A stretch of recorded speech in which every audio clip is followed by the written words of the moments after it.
Bonjour les élèves! Alors, tu as commencé par écouter l'histoire Poule mouillée de Émile Jadoul. On va s'en parler un petit peu ensemble. Qu'est-ce que tu as pensé de l'histoire?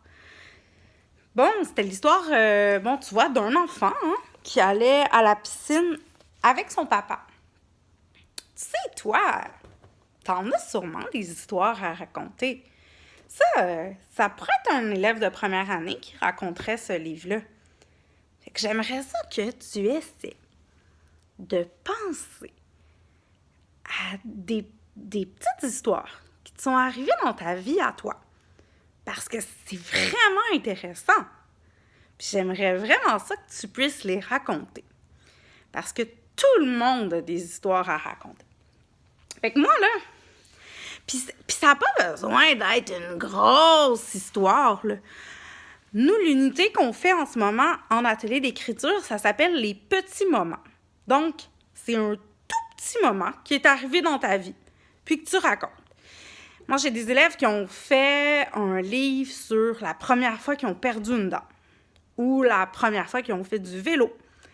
Mais ça peut être quelque chose de tout simple aussi.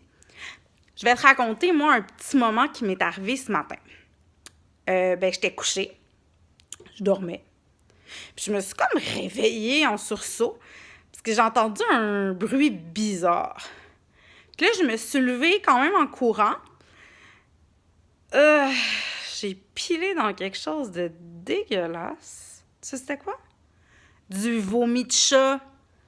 Parce que mon chat Clovis, il était en train de vomir. Ouais, ça lui arrive des fois parce qu'il mange trop vite.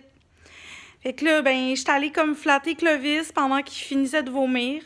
Après ça, j'ai lavé mon pied, parce que c'était dégueulasse. Puis j'ai lavé le sol. Puis on a juste fini par aller écouter la télé, Clovis puis moi. Mais tu sais, ça pourrait être un livre. C'est un petit moment. Fait que dans le fond, première étape, tu vas penser à une idée. Mais là, t'es pas obligé de la trouver tout de suite. Je te fais un exemple, OK? Première étape, tu vas trouver une idée. Deuxième étape, on va t'envoyer des feuilles. Là, moi, j'ai juste des feuilles blanches, là. Mais toi, tu vas avoir les vraies feuilles d'auteur. Donc, c'est des feuilles. Dans le haut, tu vas avoir un carré pour dessiner. Puis, dans le bas, ça va être des trottoirs d'écriture. Tu sais, les lignes là, sur lesquelles tu écris à l'école. Et là, la première étape, ça s'appelle « Pointe et raconte ». Pointe et raconte, c'est un peu bizarre. Donc, tu vas avoir déjà raconté ton histoire. Hein, tu vas avoir pensé à tes idées et tout ça. Puis là, tu vas décider qu'est-ce qui se passe à chaque page. Donc, je sais pas si je peux... Ah non, je peux pas tourner. Fait que, première page, je me réveille, puis je cours vers mon chat. Deuxième page, je pile dans le vomi. Burk! C'est dégueulasse. Et je m'aperçois, c'est ça que c'est mon chat qui vomit. Troisième page, qu'est-ce que je fais? Oui, je vais flatter mon chat. Hein? Je vais le flatter. Puis, je ramasse. Puis, je me lave le pied. C'est pas bon. Ça sent mauvais. Et dernière page, finalement, on s'en va écouter la télé ensemble. Fait que tu vois, moi, en racontant mon histoire, ça me faisait une histoire de 4 pages.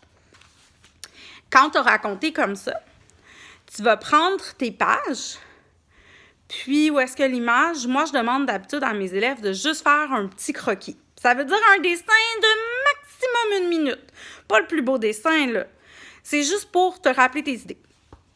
Puis après ça, tu vas aller écrire des belles phrases pour chacune de tes pages.